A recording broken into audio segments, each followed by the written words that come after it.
Bonjour à tous, aujourd'hui je vais vous parler de la robe de Marie-Antoinette, qui a fait scandale. Alors, reine de France et icône du style du XVIIIe siècle, Marie-Antoinette adorait les tenues luxueuses. Mais sur leur toile de fond se détache une robe qui entrera dans l'histoire de la mode sous le nom de chemise de la reine. Très simple, elle a une histoire compliquée. La reine dépensait des sommes considérables en tenues, et le mécontentement du pays ne cessait de croître. Avec le temps, elle a donc commencé à essayer de refuser le luxe de manière provocante. En outre, en vieillissant, elle a cherché à mettre en valeur sa beauté déclinante et à cacher ses imperfections.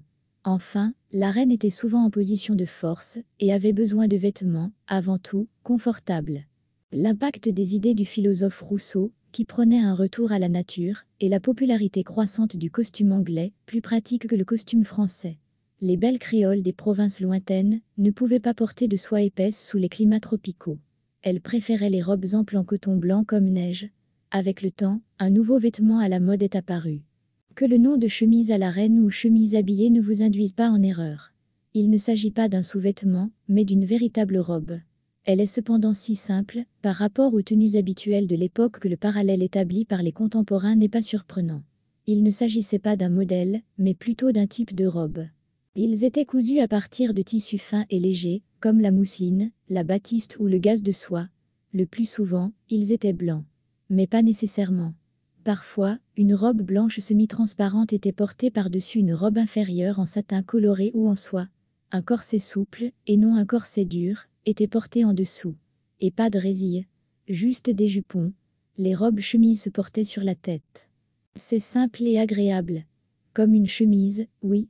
Elles étaient amples, avec beaucoup de plis.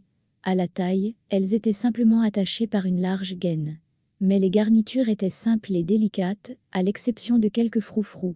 Souvent, ces robes pouvaient même être lavées et non nettoyées, contrairement aux autres, faites de soie et de velours, avec des garnitures complexes.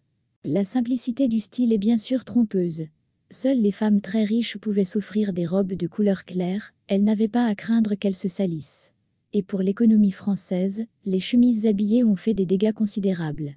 L'Angleterre, pourrait-on dire, a béni la modiste de la reine, Rose Bertin. La France commence à commander de la mousseline et du lin fin à l'Écosse. Mais la production locale de soie commence à décliner et, selon l'un des contemporains, pas moins d'un tiers des tisserands lyonnais en 1780 perdent leur emploi. La tentative de simplification du costume n'épargne pas Marie-Antoinette des critiques, bien au contraire. Les tenues simples sont jugées indignes de la reine et nuisent à sa réputation. Elle ne doit pas s'habiller comme une femme ordinaire. Lorsque le portrait de Marie-Antoinette, dans une telle robe, est exposé au Salon de Paris, le terme chemise de la reine est déjà connu. Mais le peuple l'a prise au pied de la lettre. Une rumeur s'est répandue selon laquelle la reine était, horreur, représentée en robe de chambre. L'indignation fut telle que, même lorsqu'il apparut clairement qu'elle n'était pas en sous-vêtements, mais en robe, même simple, le portrait dut être retiré. À cause de l'immodestie du costume, surtout s'il s'agissait d'une reine. À sa place, on en exposa un autre, similaire, mais déjà en tenue digne. Marie-Antoinette n'est pas la première femme à porter une telle robe. Mais c'est elle qui l'a rendue vraiment populaire. Et c'est elle, bien sûr, qui a été la plus critiquée. Merci d'avoir regardé cette vidéo.